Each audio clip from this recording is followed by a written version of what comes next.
គឺជាវត្តមានរបស់បាទកីឡាករគូបាទស្វាគមន៍ជាថ្មីម្ដងទៀតមកកាន់ការប្រកួតសង្វៀនប្រដាល់គ្រុតគុនខ្មែរយើងឈានចូលដល់គូពិសេសគូទី1បាទគីឡូ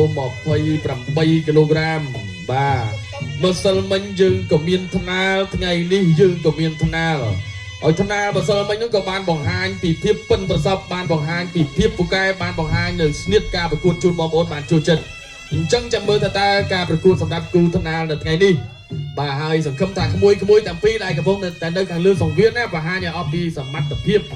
បាទបង្ហាញឲ្យបងប្អូនលោកតាលោកយាយលោកទស្សនាទៅជួយចិត្តហើយត្រៀមបើសិនជាបង្ហាញបានល្អសង្វៀនគ្រុតគុនខ្មែរទូរទស្សន៍ជាតិគឺនឹងផ្ដល់ឱកាសប្រកួតជារឿយៗបន្តទៀតនៅថ្ងៃខាងមុខហើយក៏ជម្រាបជូនបងប្អូនដែលបានជ្រាបថាសង្វៀនបដាល់ V Active និងគ្រុតគុនខ្មែររបស់យើងក៏យើងត្រៀមចេញទៅជួបបងប្អូននៅតាមបណ្ដាខេត្តហើយបាទអញ្ចឹងបងប្អូនទាំងអស់គ្នាសូមត្រៀមទាំងអស់គ្នាអរគុណណាស់បងប្អូនដែលកំពុងទស្សនានៅលើ page កុំភ្លេចជួយ share ចែករំលែកការផ្សាយផ្ទាល់នេះបាទលើកទឹកចិត្តជូនទៅដល់ក្មួយទាំងពីរផងបាទមានចော့លីឆេតបង្គោលក្រហមហើយនិងបង្គោលខៀវចិនឡុងគេបាទអូបាទឈ្មោះគាត់ដូចចិនដែរណាបាទឥឡូវនេះគឺកីឡាករបង្គោលខៀវបាទចិនឡុងកើអ្នកប្រដាល់មកពីខេត្តបាទសៀមរាបបានថ្វាយបង្គំគ្រូចប់ហើយបាទរងចាំអ្នកប្រដាល់មកពីខេត្តកំពតគឺចော့លីឆេតបាទសិស្សរបស់លោកគ្រូនួនរ៉ាធិនបាទថ្ងៃនេះលោកគ្រូនួនរ៉ាធិនក៏អញ្ជើញមកផ្ទាល់ដែរបាទបើកក្លឹបប្រដាល់ថ្មីមានមូលដ្ឋាននៅខេត្តកំពតបាទកីឡាករទាំងពីរមកស្ដាប់បទបញ្ជាការប្រកួតប្រដាល់គុនខ្មែរពីលោកអាញាកដាលំផលបាយ័នហាមពុះកែងភ្លឺលាក្បាលហាមវាយពីក្រោយពីចង្កោហាមវាយគេចាប់ការពារហាមតោងសេពូវិគូប្រកួតហាមលើកបោកហាមបែកជើងផ្ដួលដួលហាមថែមអាញាកដាស្នេហ៍ថាស្តុកវិឈប់អាញាកដាស្នេហ៍ថាបោកគឺវាយនេះជាបទបញ្ជាការប្រកួតរបស់សហព័ន្ធកីឡាប្រដាល់គុនខ្មែរជម្រាបជូនថាគូនេះប្រកួត3ទឹកប្រកួត2នាទីសម្រាប់2នាទីបាទអរគុណណាស់លក្ខខណ្ឌក៏បទបញ្ជាការប្រកួតបានជម្រាបជូនទៅដល់កីឡាករទាំងពីររួចរាល់ទី1បាទអរគុណទស្សនាគូទី1ទឹកទី1បង្គោលក្រហមចော့លីឆេតបង្គោលខៀវចិនឡុងគេអូបាទទាត់ស្ដាំពីលីឆេតមួយដៃស្ដាំពីឡុងគេតែនេះវត្តកតុយមួយរបស់លីឆេតដើរចូលចាប់គ្រាលោកអាញាកដាផលបាយ័នក៏បំបីចេញសិនដើរចូលឲ្យភាពជឿជាក់ដូចគ្នាទាត់ស្ដាំណែទាត់ឆ្វេងវិញរបស់ឡុងគេទាត់ឆ្វេងមួយទីពីឡុងគេទាត់ឆ្វេងពីលីឆេតមួយដៃស្ដាំរបស់លីឆេតចាប់គ្រាឲ្យក៏ចាក់ជង្គង់ដូចគ្នាបាទចាប់កាច់ជង្គង់របស់បង្គោលខៀវឡុងគេរុញក៏បាទលោកអាញាកដាលបំបីហើយក៏ប្រាប់ថាឲ្យពុកជីបន្តដើរចូលមួយដៃស្ដាំរបស់ឡុងគេបង្គោលខៀវដើរចូលមួយដៃឆ្វេងថែមស្ដាំរបស់លីឆេតបង្គោលក្រហមចាប់គ្រាកាច់រុញដូចគ្នាជង្គង់របស់ឡុងគេ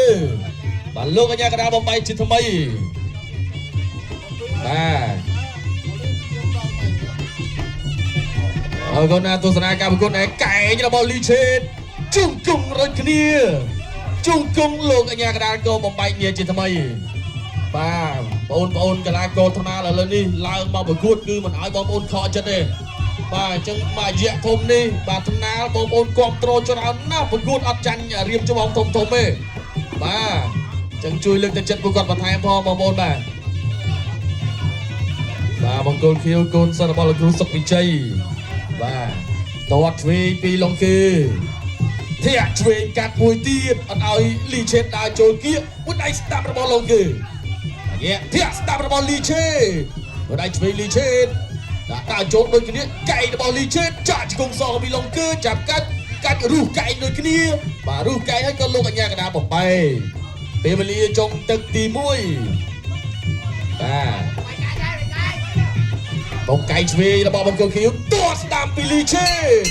ចប់ទឹកទី1បាទអរគុណចប់ទឹកទី1ក្រៅគ្រុតគុនខ្មែរគូពិសេសទី1ទឹកទី2បាទយើងបន្តទស្សនាការប្រកួតឈានចូលដល់ទឹកទី2កីឡាករបង្គោលក្រហមចော့លីឆេតបាទរីឯកីឡាករបង្គោលខៀវបាទគឺកីឡាករបាទចិនឡុងកើបាទអាយ៉ាស្ទូចូលត្រង់នេះបាទធាក់ដាច់ចង្វាក់មួយបាទញាក់ដីសិនបាទថ្ងៃនេះ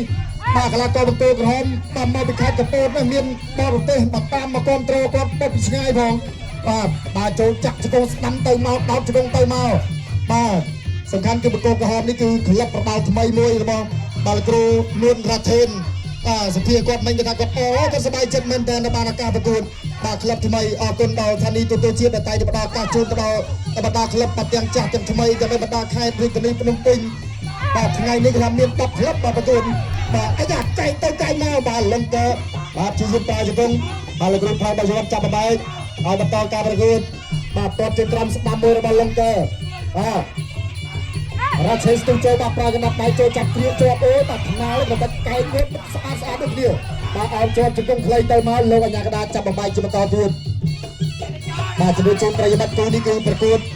បាទ3ទឹកហើយមួយទឹកគឺមានតែ2នាទីតែប៉ុណ្ណោះដោយសារតែក្នុងប្រភេទទង្វើស្រាលបាទកណ្ដាប់ដៃស្ដាំរបស់លំកើបាទកន្លងកចောက်លីឆេតដាក់ចូលបាទនេះកែងស្ដាំមួយបាទកែងទៅមកអាយ៉ាស្ទូចូលទៅហក់ធាក់បន្តបាទប្រាយទៅរៀមមានសាមវិញពីលំកើចូលចាប់គ្រាជាប់ណែគូចំណាយបច្ចុប្បន្ននេះពុកម៉ែបងប្អូនយើងបាទទទួលបានការគ្រប់គ្រងមែនទែនបាទទស្សនាសបាយហូស្នាមញញឹមបាទព្រោះថាពួកគាត់ប្រកួតមកម្ដងគេថាអស់ពីចិត្តអស់ពីខ្លាំងដូចគ្នាបាទចូលទៅជាបន្តទៀតបាទកណ្ដាប់ដៃរបស់បាទលីឆេតទៅទឹកធ្វើមកសល់វិញពីលំកើចូលកែងគាត់កែងលីឆេតដាក់ចូលលីឆេត6ដងបាទរីអល់ប្រកួតជើងប្រកួតបានមក10ដងអូយគាត់ប្រសើរខុសគ្នាចិត្តពាក់កណ្ដាលប៉ុន្តែក៏ហមកំពុងតែបន្តដាក់ចូលបាទចុងទឹកទី2បាទស្ដាំជើងក្រោមបាទស្ដាំជើងក្រោមមួយទៀតបាទពីទឹកទីគុណខ្មែរគូពិសេសទី1ទឹកទី3ដែលជាទឹកផ្ដេចប្រត់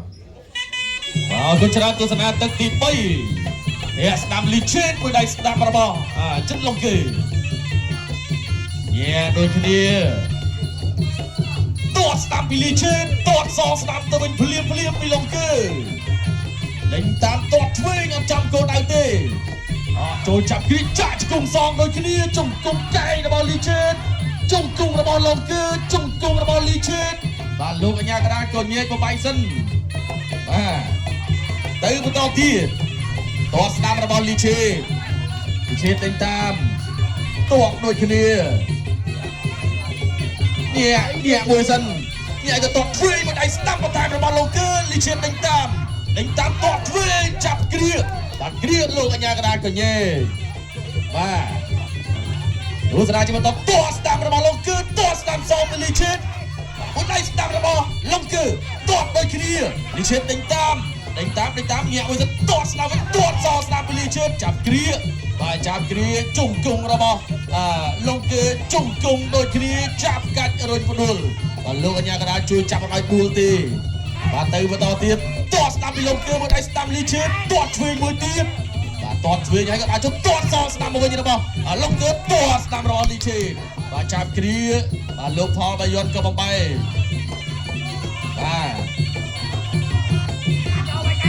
បាទចូលតស្ដាំរបស់ឡុងគឺមួយដៃស្ដាំពីលីឆេតចែងស្ដាំមួយទៀតរបស់លីឆេតតឆ្វេងដេញតាមហក់តស្ដាំមកវិញរបស់ឡុងគឺចាប់គ្រាជង្គង់សងដូចគ្នាជង្គង់ដូចគ្នាចែងរបស់លីឆេតបាទលោកអញ្ញាកដាបំបែបាទបីទឹកសុះនៅល្អដូចគ្នាបាទស្នៀតចេញច្រើនដូចគ្នាតក្រោមរបស់លីឆេតដេញតាមមួយដៃស្ដាំសងពីឡុងគឺចាប់គ្រាជង្គង់របស់ឡុងគឺជង្គង់លីឆេតជង្គង់ដូចគ្នាចាប់ទឹកទី3បាទអរគុណចាប់ទឹកទី3បាទទឹកទី1ទី2ទី3បាទពេញ3ទឹកនៅលើសង្វៀនយ៉ាងជក់ចិត្តជ័យជំនះបានទៅលើបង្គោលក្រហមចាក់លីឆេតឈ្នះបង្គោលខៀវហើយផេនធូបាទអរគុណច្រើនអបអរសាទរដល់លីឆេតទទួលបានជ័យជំនះបាទជួបរួមសោកស្ដាយដល់ឡុងគឺប៉ុន្តែធ្វើបានល្អទាំងពីរបាទមួយបាទសូមរំលឹកគុណគ្រូព្រះលក្ខណ៍វត្តសីមា